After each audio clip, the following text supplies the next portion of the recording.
welcome to the channel, and in this video we're going to be talking about something a little bit different to what we normally do. Today we're going to be talking about those jobs that King Charles, Get on with it, idiot. would expect his gardening staff at the royal palaces to have completed by the end of January. So God bless you, Governor. Oh, say can you see? I know it's the wrong music, but if I put on the proper God Save the King, then I'd get a copyright strike from YouTube. So just bear with me. Anyway, let's get to it. Oh, before I go, all the information is going to be exactly the same information that you'll be doing in your garden. So there's nothing different, there's nothing fancy, there's nothing special. It's all just good standard horticulture, and it's the same wherever you go. Assuming you've got some really expensive equipment.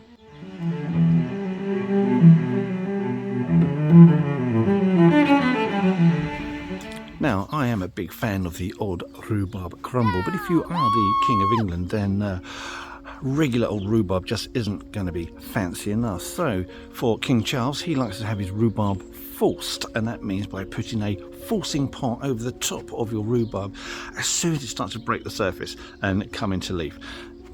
So when you do that, what it does is it stretches out the stems, the edible stems of the rhubarb, and makes them so much sweeter. So if you're working in the royal palace of Highgrove, then forcing rhubarbs, you need to have those pots in place really by the end of the month. So you've only got a week to go, so get on with it.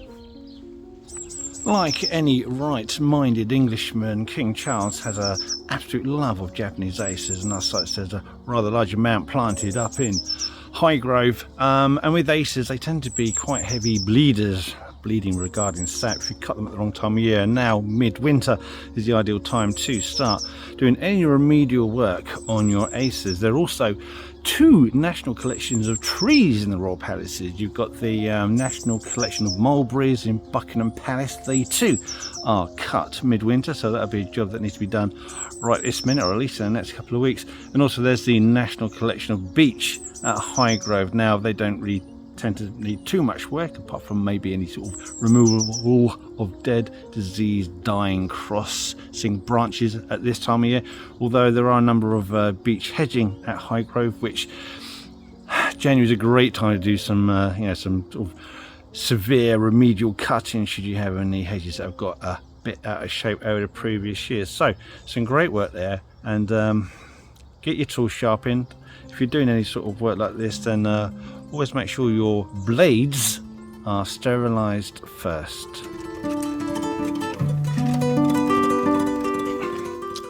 The wild meadow at Highgrove is pre-planted with a load of spring bulbs. You're looking at snowdrops, you're looking at daffodils, and you're looking at tulips. Now, if you want to get the same effect, then we can do that quite easily, but being January, you are running a bit late. However, if you do like snowdrops, and there are a huge amount of snowdrops down at Highgrove, then you'll be able to buy them in the green, if not now, very, very soon. So you'll be able to get your own snowdrops in the ground now. And if you do have some tulips that have been left outside, or at least in cold conditions, then you can still get those planted in the ground. They will hopefully flower, although later than you would usually expect. So if you're trying to achieve that early flowering effect, as you would do at Highgrove, then end of January is the last opportunity to get those snowdrops in, to get those tulips in. Well, at least that's what Monty Don says, but to be honest with you, I like to get all those planted well early. Last year, in fact, September, October.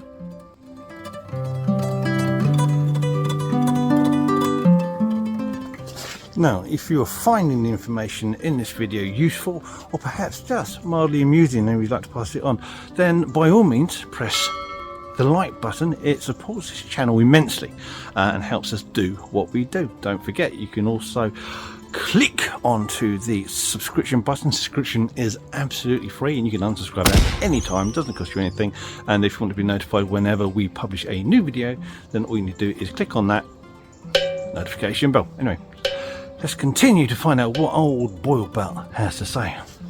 Highgrove has the benefit of a really large walled garden that's used as a kitchen garden, and All the gardens at the Royal Palaces are now run organically, and Prince Charles, flipping that shares on him, King Charles, he does like to have his home produced food. So when he is visiting Highgrove, he will expect to be fed food that has been collected, harvested from the garden. So there'll be a number of things going on. Firstly, there'll be an awful lot of seeds going in now, so there'll be heated propagators in use. But to be fair, heated greenhouses are going to be the what's required, especially for things like peppers, some tomatoes, aubergines, cucumbers. You can start cucumbers this early, but you just can't plant themselves in anything that's unheated, even if you do have the polytunnels and greenhouses available. Cucumbers, if you they do need planting early in order to make the most of our relatively short growing period here in the UK, but if they get a cold spell, it just holds them back and stops them. So they've got to be kept continually warm throughout the growing period for cucumbers, and you get that wrong, you really don't have a crop, you have to re-sow again. So cucumbers, they will be going in, they will be kept warm all the way through, and if you can afford a heated greenhouse like King Charles, then well done you. Oh yeah, peppers. Also, you're going to need to put your peppers out now. So January is quite an early start for Highgrove. A lot of these vegetables will be going in now under protection, under heat, and under additional lighting.